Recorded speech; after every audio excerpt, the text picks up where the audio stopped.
nas mãos dele com excelência. Você é precioso, João, te amo. Queria falar um pouquinho, tratar um pouquinho essa noite sobre uma das coisas que mais me pegou na minha caminhada cristã, que é culpa.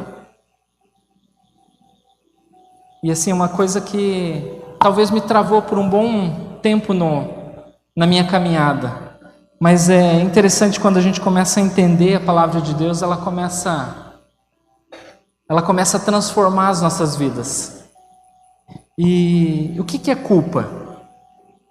Um dos conceitos aqui que eu achei que são medos ou situações negativas que vivemos no passado e que ficam voltando à nossa memória e que não permite que possamos viver a alegria no presente e muito menos com esperança no futuro.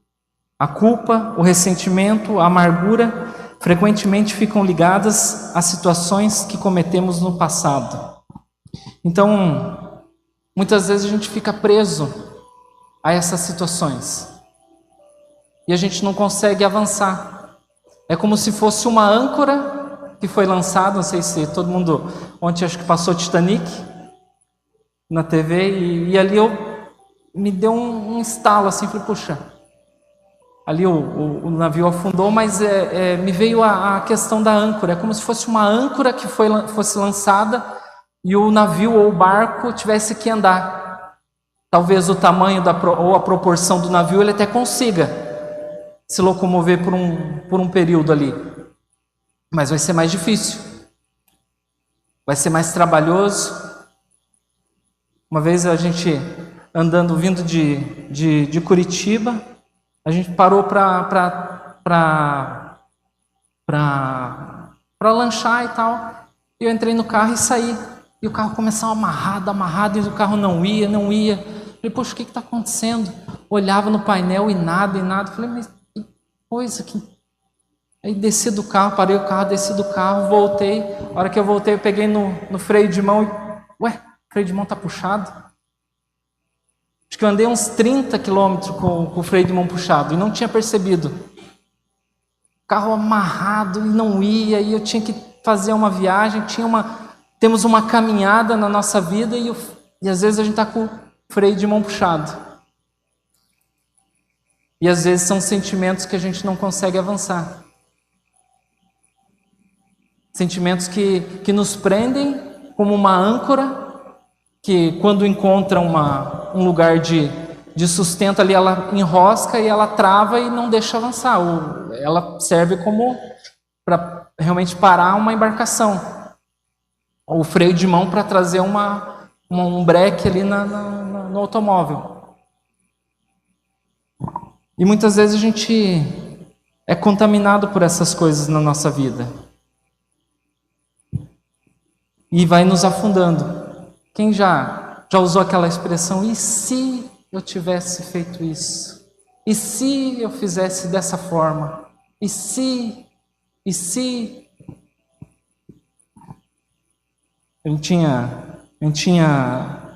Estava se preparando para vir para cá, mudando de Curitiba, e uns 10 dias antes, dificilmente eu fazia um trajeto que a gente fazia ali, e a gente fez um trajeto diferente, vindo por trás do terminal lá de ônibus, tal, lá em Curitiba. E no que a gente estava atravessando ali, o carro bateu em nós. O Caio Felipe foi arremessado para trás no banco no bagageiro a gente tinha um Uno. E daí eu falei, assim, às vésperas a gente viajar de mudança, eu falei, poxa Deus, por que isso? E se eu tivesse feito um caminho diferente, se eu tivesse feito diferente, talvez não teria acontecido. E aquilo ficou perturbando e foi. Daí a gente acabou passando mais uns 10 dias ali, o carro foi, arrumou e Deus estava no controle. Ele tinha tudo sob a soberania dele. E quando a gente olha para a palavra, a gente vê lá em Gênesis 3:10, um homem que preferiu se esconder atrás desses medos, atrás dessas culpas, e foi Adão. Vamos ler ali Gênesis 3:10.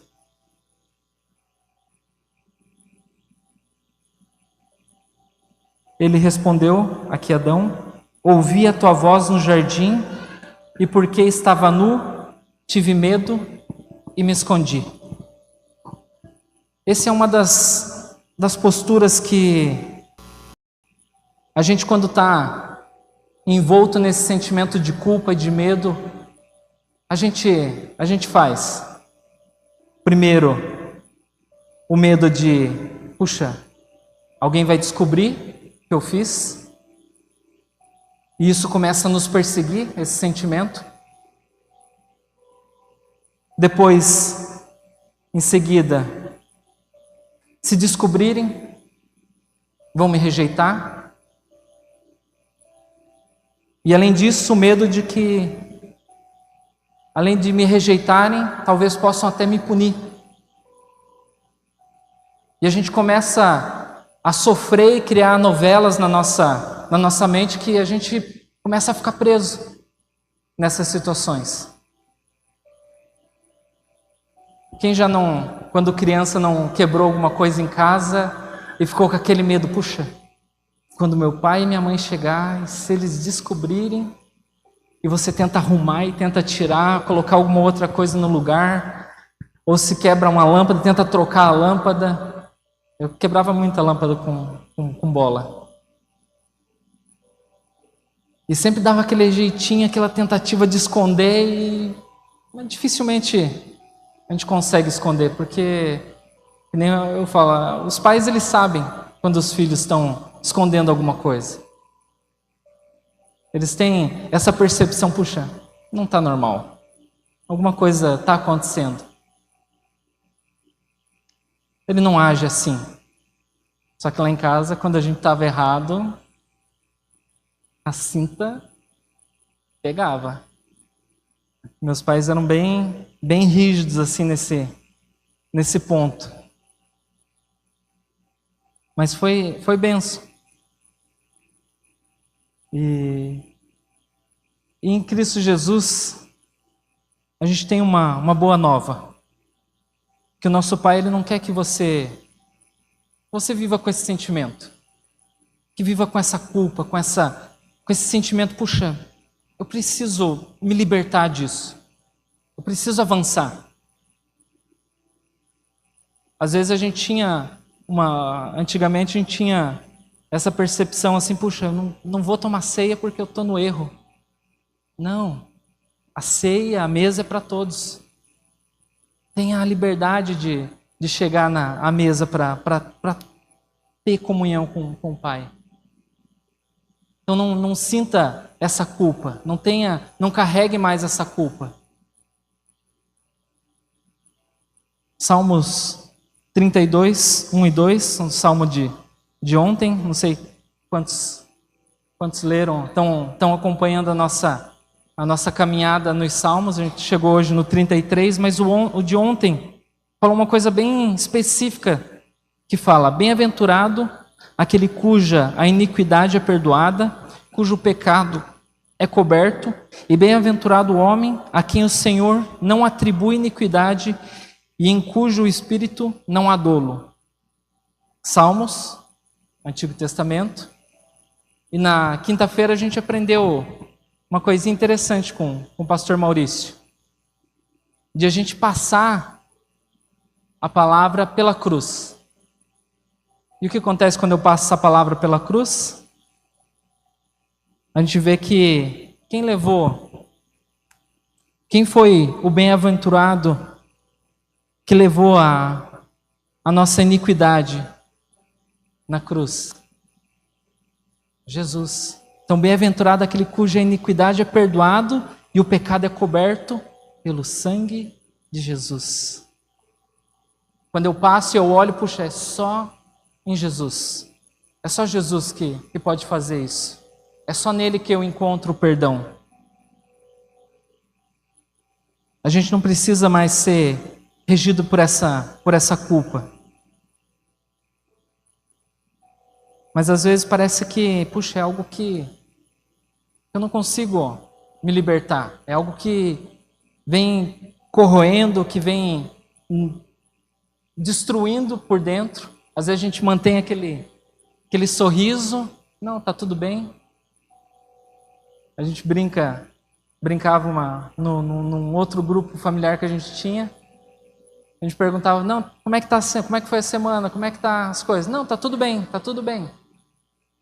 Eu, se olhava, sabia que não estava tudo bem. Mas aquele medo de, puxa, se descobrirem, o que vão pensar a meu respeito? Talvez começava a construir algumas histórias e era mais fácil dizer, não, tá tudo bem, tá tudo certo. E às vezes não tá. E essa é uma das coisas que a gente geralmente faz, que a gente se esconde, a gente esconde a culpa. E esse é um dos primeiros pontos, que a gente esconde a culpa. E geralmente as pessoas falam que tem que enterrar o passado, que só o passado é cercado de culpa. E se eu enterro ele, uma hora ou outra ele vai voltar. Hora ou outra esse sentimento a gente pode talvez jogar uma pá de terra aqui, mas a gente vai voltar a situações, pode trocar de igreja, pode trocar de trabalho. Se eu não trato aquela situação, ela vai voltar. Porque é mais fácil eu pegar e sair daqui e ir para outro lugar. Porque eu vou chegar em outro lugar, eu vou chegar em um outro trabalho e vai ser tudo 10. Mas na medida que a gente tem intimidade, na medida que a gente começa a entender o que é caminhar com família, e é como eu falei, o pai, ele conhece o filho, ele começa a olhar, puxa, tem coisa que precisa tratar, tem coisa que está escondida. O pai, Jesus, ele sabe, mas ele espera de nós que a gente se achegue. Assim como Adão, foi mais fácil ele dizer, puxa, eu estava nu, tive medo e me escondi. E Deus, ele vinha a ter com Adão todo o dia. Todo final de dia ele chegava e ele tinha um tempo com Adão. E no momento que Adão pisou na bola, ele ficou com medo. Puxa, o que Deus vai pensar de mim? Por quê? Porque foi descoberto a inocência. Descoberto aquela intimidade que ele tinha. E ele olhou para ele, puxa, cadê a intimidade que eu tinha com Deus? Ele se viu sujo, se viu nu. Sendo que aquilo até um tempo atrás era comum. Porque ele tinha intimidade. E no momento que ele não tinha mais a intimidade, ele começou a tapar a sua intimidade. E geralmente é isso que a gente faz quando a gente tem um problema, uma situação. A gente, puxa, eu caminhava muito bem com o Maurício, eu tive um problema com ele, puxa, eu vou me afastar dele que talvez seja mais fácil. Deixa acontecer. Vê a musiquinha na cabeça, né? Deixa as coisas acontecerem. Mas hora ou outra, eu vou me deparar com o Maurício. E quando eu me deparar com ele, puxa, vou precisar acertar a situação. Porque é tão difícil talvez a gente conviver num meio que, um meio sem clima. Então, é preciso a gente ir lá, puxar aquela âncora para que a gente avance.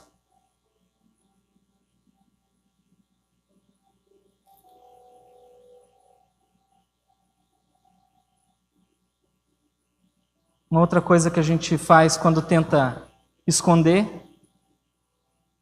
E a gente fala, não, mas todo mundo faz. Todo mundo faz e... Então, não dá nada eu fazer também.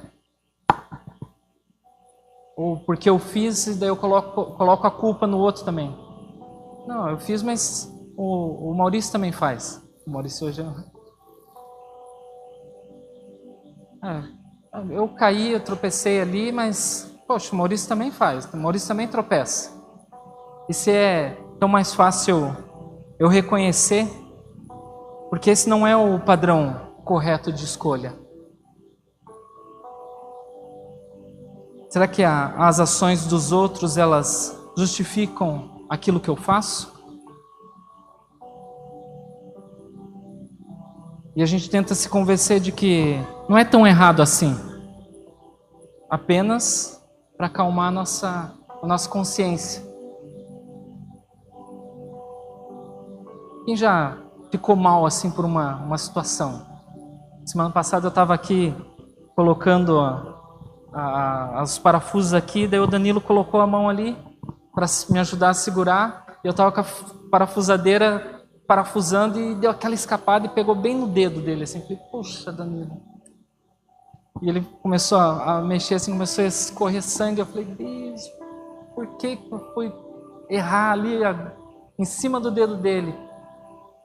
E eu passei o louvor inteiro mal, assim, puxa, aquela consciência pesada, assim, puxa, machuquei o Danilo. E ele, não foi nada, não foi nada. Eu falei, Danilo, me perdoa aí. Porque eu causei um mal. E a minha consciência estava, puxa, me acusando ali, me acusando. Eu falei, cheguei depois a falar com ele, não, tá tudo certo, não. Liguei para a Cláudia, falei, traz curativo, traz para tentar consertar aquele erro. Aí trouxe e tudo. E ele falou para mim, não, tá tudo certo, não. A gente estava mexendo ali, pode acontecer. Daí depois ele pensou, não, ele continuou segurando, falou, não, eu confio em você. Eu falei, não, mas eu não confio em mim. Pode deixar, vamos fazer do jeito que der aqui. Ele, não, mas eu confio. Eu falei, puxa, eu não estou confiando mais em mim. Mas há situações que acontecem. E eu passei mal o louvor, puxa. Por quê? Porque a consciência estava me acusando ali, puxa, eu fiz mal, por mais que talvez foi sem querer, mas aquilo me deixou mal. Mas depois Deus ele foi acalmando meu coração, a gente pôde entregar isso. Aí depois ele estava já com o dedo já bom ali. Mas situações que travou o louvor para mim. Não conseguia adorar. Coisinha simples. O Danilo não, né? Talvez tenha doído ali, mas simples. Agora imagine carregar situações 10, 15, 20 anos. Talvez até falecer com aquela situação não resolvida. Sendo que é mais fácil a gente sentar e conversar, dialogar. Adão teve essa chance. Só que ele preferiu culpar. Pegou a culpa dele e colocou para Eva. A culpa é minha, eu vou entregar para quem eu quiser. E ele entregou para Eva, falou, primeiro ele culpou a Eva e depois ele culpou Deus. E ele lembra, o Senhor que me deu essa esposa. Primeiro culpou a esposa e depois Deus. E ele não assumiu a sua culpa, ele teve a chance de reconhecer.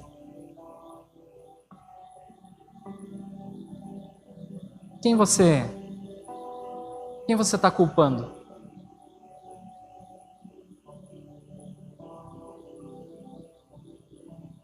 Talvez um chefe, um irmão, um primo, um pai, uma mãe.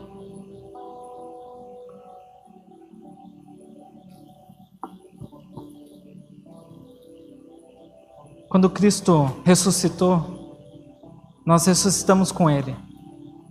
E nele, nós somos uma nova criatura. E Jesus, Ele ele explicando isso a Nicodemos. E aqui eu quero falar sobre entendendo aonde nós estamos.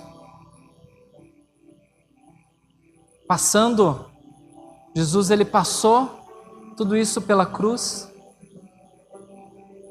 e explicando a Nicodemos que necessário é nascer de novo. Então, quando Jesus ele ressuscitou, eu e você, a gente ressuscitou com ele para uma nova vida. A palavra de Deus ela declara que por causa da ressurreição de Jesus, o Pai me deu um novo coração e um novo espírito. Por isso, eu tomo posse dessa nova vida. Amém? Então, quando nascemos de novo, eu não aceito mais a culpa, os traumas, as feridas, as frustrações, os sentimentos de inferioridade, as incapacidades, porque Jesus ele levou tudo na cruz. Amém? E essa é a boa nova. Essas são as boas novas de Cristo. E agora, eu e você, a gente tem um coração transformado, o Espírito e a mente de Cristo. E Ele nos capacita a perdoar. Ele nos capacita a viver uma nova vida. E eu e você, a gente está incluso na morte de Cristo.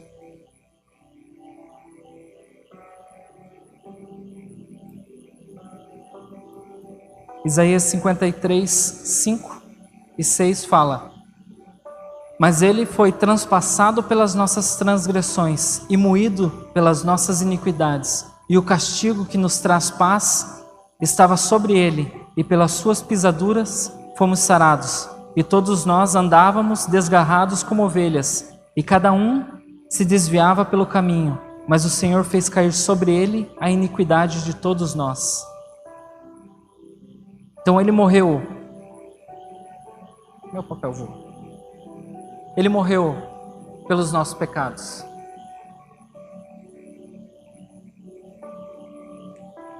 Você consegue, no seu íntimo, nomear o seu pecado?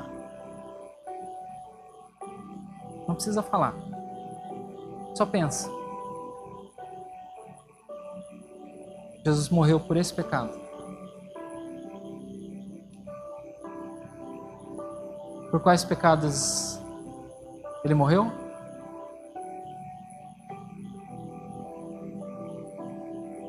Por todos. Talvez o meu seja um.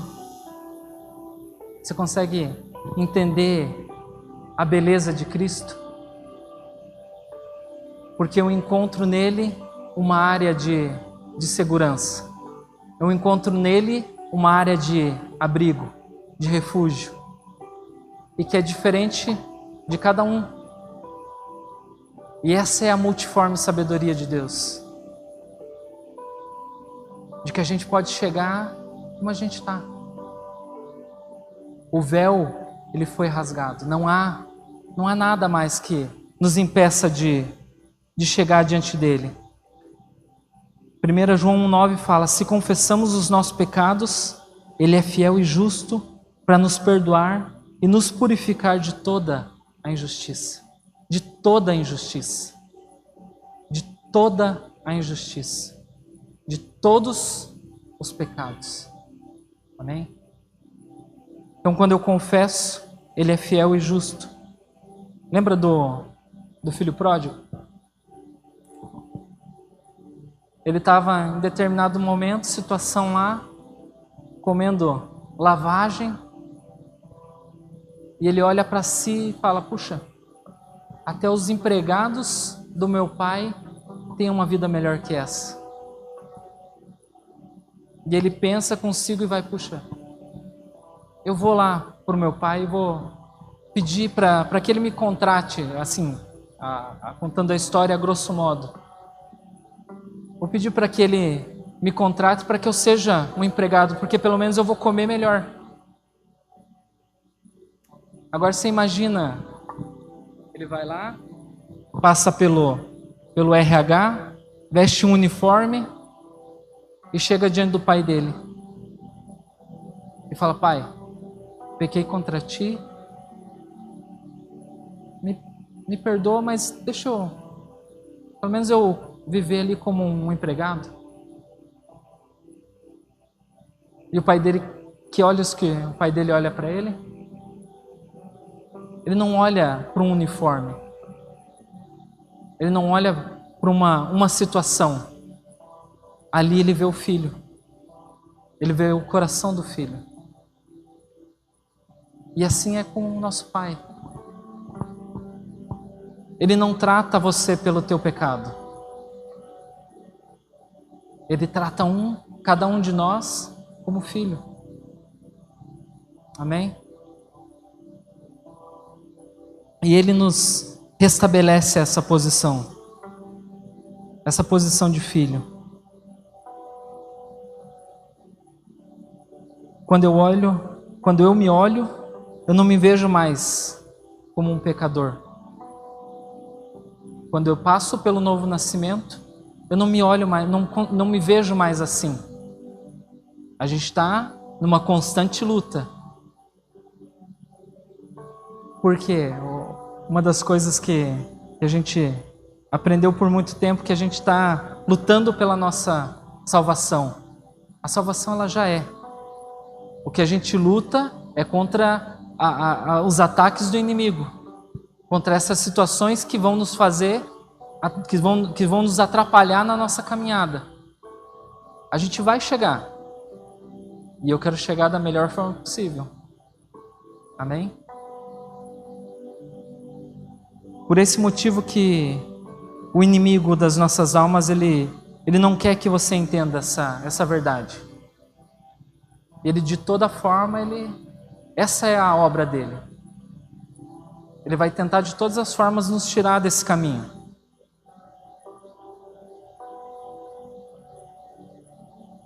João 14,16 diz, ali fala, vamos ler ali?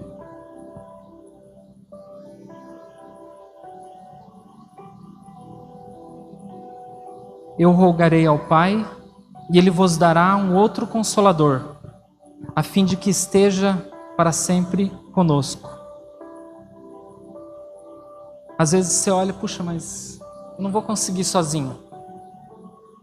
Mas Jesus, Ele já nos deu uma resposta. Ele já nos deu um outro Consolador. Ele nos presenteou com o Espírito Santo. Puxa, mas como que eu consigo isso? Eu lembro da minha primeira vez que eu estava fazendo devocional e eu escutei a voz de Deus. Eu falei, puxa, será que não é coisa da minha cabeça? Mas eu lembro que o meu líder me falou, puxa, se você escutar e tiver a dúvida, confia. Confia que se está alinhado com a palavra, o Espírito Santo ele está ministrando. E era uma situação que eu precisava entregar. Eu trabalhava num lugar e eu não era um lugar saudável para mim. E eu comecei a colocar diante de Deus, puxa Deus, que essa porta, se é para permanecer aqui, que o Senhor... se não for, que o Senhor feche essa porta. E Deus me deu uma palavra específica para aquele momento. Eu falei, puxa, eu preciso me posicionar. Preciso me posicionar porque se eu continuasse lá, eu ia continuar praticando as velhas coisas. E ali eu me posicionei e falei, não, eu preciso sair daqui porque eu preciso entrar num novo tempo. E eu pedi a conta daquele lugar e nada contra o lugar, mas aquilo me levava ao velho homem.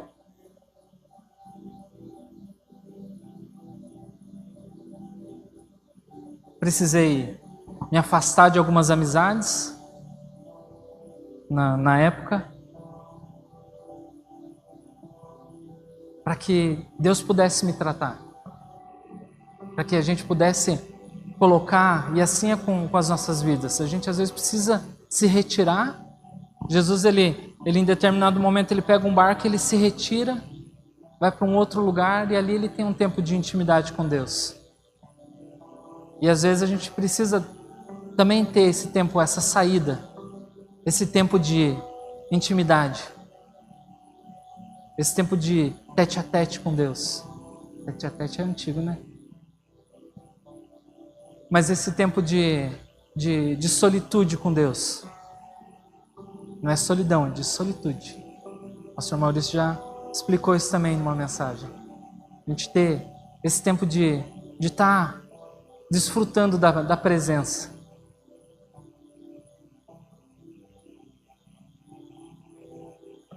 Jesus fala que ia enviar outro Consolador, pois o Pai não é um Deus punidor, mas um Deus de amor, perdão e de restauração e de vida.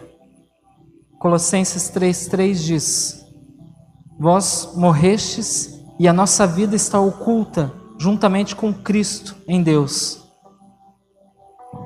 Eu estava lendo esse versículo e me chamou a atenção. Puxa, a nossa vida está oculta juntamente com Cristo em Deus. E ela está oculta para quem? Ela está oculta para o diabo. Porque ele não tem mais autoridade de nos tocar. E para ele poder chegar nas nossas vidas, ele tem que passar por quem? Com Cristo e em Deus. Ele tem que passar primeiro por Jesus e depois. Então, se a gente está firmado na rocha, o inimigo não pode nos tocar. Ele não tem a autoridade. Ele só pode nos tocar se a gente entrega a autoridade para ele. Mas se a gente está em Cristo, ele não tem autoridade. É como se... eu acho que o Maurício falou da capa de invisibilidade ali, né? Dos mágicos. Então acho que eu vi em outra mensagem. É como se a gente colocasse uma capa de invisibilidade dos mágicos, que o diabo ele não consegue nos ver. Por quê? Porque a gente está em Cristo. E se ele consegue nos ver é porque a gente está dando a brecha para ele. A gente está descortinando a intimidade com Deus ali. E a gente se olha e puxa, eu estou nu. Mas se a gente está em Cristo, ele não tem essa autoridade. Amém?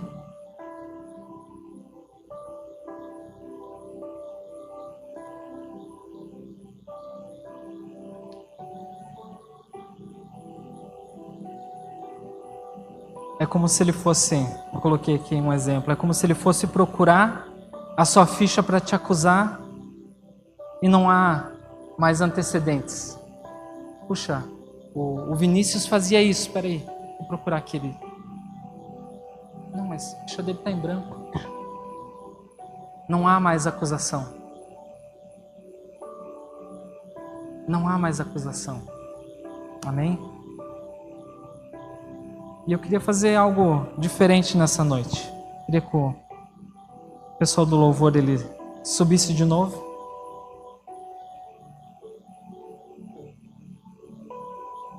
O perdão de Deus ele é instantâneo nas nossas vidas. Deus ele não é como a gente, que às vezes quando alguém faz algo para nós, a gente fica lá remoendo. Deus não. Com o Pai é instantâneo o perdão. Ele nos perdoa no momento que a gente pede perdão para Ele, no momento que a gente reconhece. E esse perdão é completo. Efésios 1:7 ali diz: no qual temos a redenção pelo seu sangue, a remissão dos pecados, segundo a riqueza da sua graça. Então o sangue ele me traz redenção. Eu sou livre através do sangue de Jesus.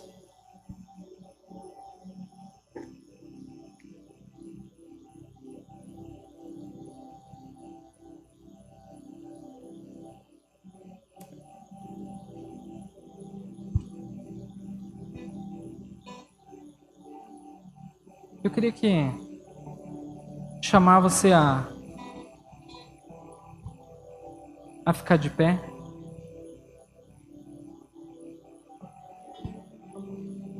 A palavra diz que o salário do pecado é a morte.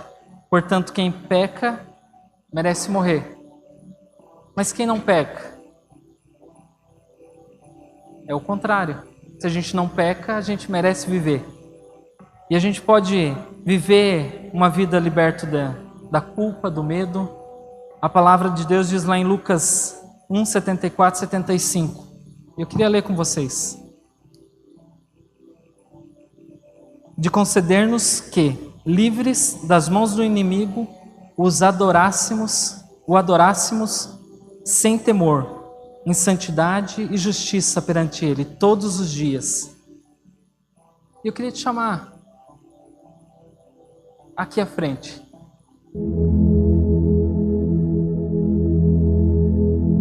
Sem temor, em santidade e justiça.